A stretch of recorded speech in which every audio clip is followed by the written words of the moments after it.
So as most of you know by now, Year 6 Season 2 went live earlier this week, and one thing I try to do here at the channel is anytime we do get a major update, I like to bring you up to speed on any changes the game has made. Therefore, in today's video, we are going to take a few moments, go over a few details really quick, and as always, answer some of the questions you've sent the channel.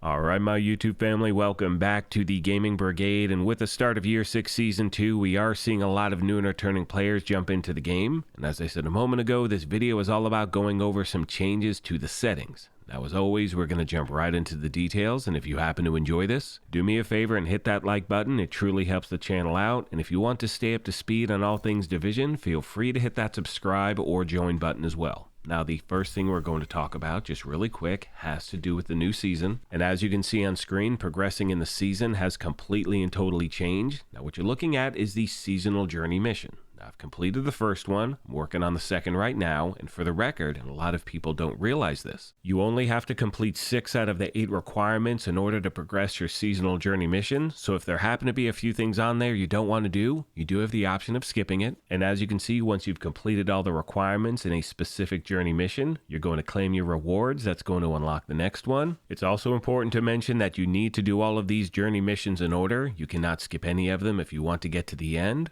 Please let me know if you have any other questions, my friends, and in the future I will be putting together a standalone video going over more details. Now the next thing I'd like to mention has to do with the priority objectives, and these are going to be found right next to that seasonal journey timeline. Now you will earn different rewards by playing these. You can see we have 3 to choose from. Some you can get those passive modifiers, this one on screen that I chose. All I need to do is complete 2 elite resource convoys and I will be given an exotic item as a reward. Now you can see on screen at the very bottom I have the option of abandoning this objective, and if I happen to choose that option, you can see I'm met with a message saying you're about to abandon your current objective, which leads to a complete reroll. You can only do this once every hour. Now for the record, as you complete more and more of these, you will have the option of re-rolling these multiple times, but in my opinion what you want to do is very simple. If you find something you want to do, you like the reward, get it done, my friends. Very easy. Now the next thing we're going to talk about, and once again I'm going to make a standalone video on this topic a little later down the line, and it has to do with the global modifiers. And for those of you that may not know, I want to show you how to turn them off and on. You're going to go to your menu right there. Once you do, you scroll over to your Isaac bar. That is where you have the option of turning this on or off. You can do it anytime you want. You just need to make sure you are not in combat when you try to do it. And while I know many players out there may not at this point have the desire to actually have these activated, I've been seeing different videos. It does seem like a lot of fun.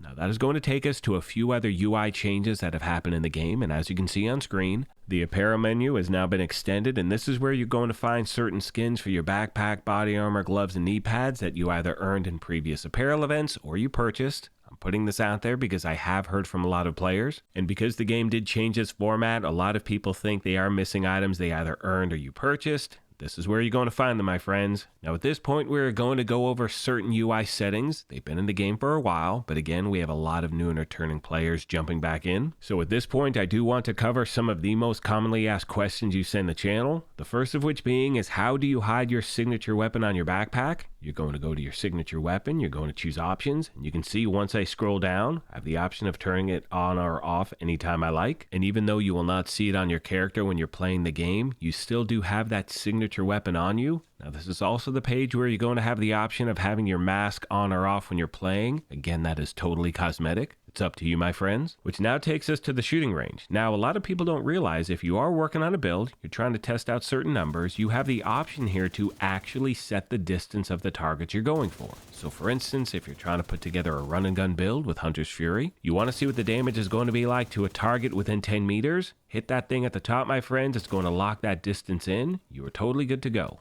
Now, another message I received from new and returning players is, how do I get the damage numbers to look really clean on the right hand side? Because if it's not set this way, it's a bit of a hot mess, right? So in order to change that, you're going to go to settings, you're going to go down to UI, you want to choose scrolling combat text, and when you do so, you want to make sure it's set to floating. That is going to give you that clean look, my friends. Now there happen to be some times in the game where it will automatically reset from floating to whatever the other one is, and if that does happen to take place, you can rinse and repeat this method if you need to. This is something that would reset here and there in the past. I haven't seen it happen recently, and if you happen to encounter that problem on a frequent basis, please let me know in the comment section down below and I will try to get you answers. Next, we are going to talk about your on-call status, and you have 3 to choose from. You have none, you have friends and clan, and you have all. Now, once again, it's all about player preference. So for instance, if you want to be left alone, have it set to none. Again, friends and clan, you get how the whole system works. Now for me, I usually have it set to none because I don't have that much time to play, and if I have to make footage for a video, while I would love to join different groups, sometimes I don't have the time, so that's usually what it's set to. So if you happen to send me a request to play and I don't respond, it's because I don't hear it. I'm not just being a ass, you know what I mean? Just want to make sure that's clear, right? Okay, so next, we are going to talk about your additional field of vision, because a lot of people are coming into this game from other games and you want to have more of a bigger picture of what you're actually doing.